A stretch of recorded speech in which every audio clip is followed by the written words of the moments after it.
ఈరోజు దేశంలో ఉన్నటువంటి రాజకీయ పార్టీలు పట్టుబట్టి పార్లమెంట్లో 10th షెడ్యూల్ని సవరణ చేసి స్పీకర్లకి కేవలం 4 వారాల 6 వారాల 2 వారాల 1 వారమా ఏదో సమయం పార్లమెంటు విత్ ఇట్స్ విజ్డమ్ నిర్ణయం తీసుకొని ఆ సవరణ చేయాలని చెప్పి కూడా నేను 10 సంవత్సరాల పార్లమెంట్ సభ్యుడిగా నా అనుభవంతో నేను ఇవాళ డిమాండ్ చేస్తున్నాను. మోడీ గారి ప్రభుత్వం వెంటనే ఈ 10th షెడ్యూల్ని సవరణ చేయకపోతే ఇలాంటి నేను మళ్ళీ ఒకసారి చెప్తున్నాను, ఈరోజు దేశంలో ఉన్నటువంటి రాజకీయ పార్టీలు పట్టుబట్టి పార్లమెంట్లో 10th షెడ్యూల్ని సవరణ చేసి స్పీకర్లకి కేవలం 4 వారాల 6 వారాల 2 వారాల 1 వారమా ఏదో సమయం పార్లమెంటు విత్ ఇట్స్ విజ్డమ్ నిర్ణయం తీసుకొని ఆ సవరణ చేయాలని చెప్పి కూడా నేను 10 సంవత్సరాల పార్లమెంట్ సభ్యుడిగా నా అనుభవంతో నేను ఇవాళ డిమాండ్ చేస్తున్నాను.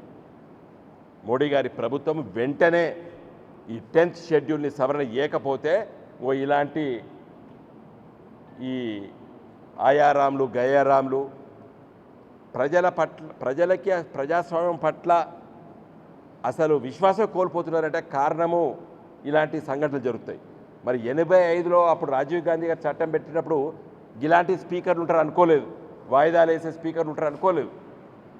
ఆ రోజు ఏమనుకున్నారు, స్పీకర్ అంటే చాలా ఒక నిబద్ధగలటువంటి వ్యక్తి స్పీకర్ కుర్చీలో కూర్చుంటాడు, తనకు ముందు ఇలాంటి పెటిషన్లు ఇస్తే తొందరగా డిస్పోజ్ చేస్తారని అనుకున్నారు ఆ రోజు 1985లో. దురదృష్టవశాత్తు మరి తదనంతరం జరిగిన పరిణామాలు ఈ విధంగా జరుగుతున్నాయి. నేను ఈ పార్టీ ఆ పార్టీ అంటలేను, అన్ని గిట్లం చేస్తానే. కాబట్టి నా దృష్టిలో వెంటనే తప్పు చేయకుండా చేయాలి, తప్పు చేసే ఆస్కారం ఉండకూడదు. కాబట్టి స్పీకర్లకి ఆ విచక్షణ అధికారాలు లేకుండా కేవలం 4 వారాల లోపట్నే మరి డిస్పోజ్ చేయాలని చెప్పి రాజ్యాంగ సవరణ 10th షెడ్యూల్ చేయాలని చెప్పి కూడా ఇవాళ నేను డిమాండ్ చేస్తున్నాను. ఆయారాములు గయారాములు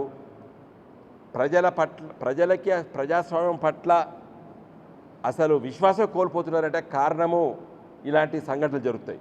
మరి 85లో అప్పుడు రాజీవ్ గాంధీ గారు చట్టం పెట్టినప్పుడు ఇలాంటి స్పీకర్లు ఉంటారు అనుకోలేదు, వాయిదాలు వేసే స్పీకర్లు ఉంటారు అనుకోలేదు. ఆ రోజు ఏమనుకున్నారు, స్పీకర్ అంటే చాలా ఒక నిబద్ధగలటువంటి వ్యక్తి స్పీకర్ కుర్చీలో కూర్చుంటాడు, తనకు ముందు ఇలాంటి పెటిషన్లు ఇస్తే తొందరగా డిస్పోజ్ చేస్తారని అనుకున్నారు ఆ రోజు 1985లో.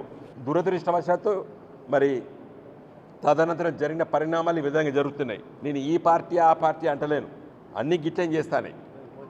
కాబట్టి నా దృష్టిలో వెంటనే తప్పు చేయకుండా చేయాలి, తప్పు చేసే ఆస్కారం ఉండకూడదు. కాబట్టి స్పీకర్లకి ఆ విచక్షణ అధికారాలు లేకుండా కేవలం 4 వారాల లోపట్నే మరి డిస్పోజ్ చేయాలని చెప్పి రాజ్యాంగ సవరణ 10th షెడ్యూల్ చేయాలని చెప్పి కూడా ఇవాళ నేను డిమాండ్ చేస్తున్నాను.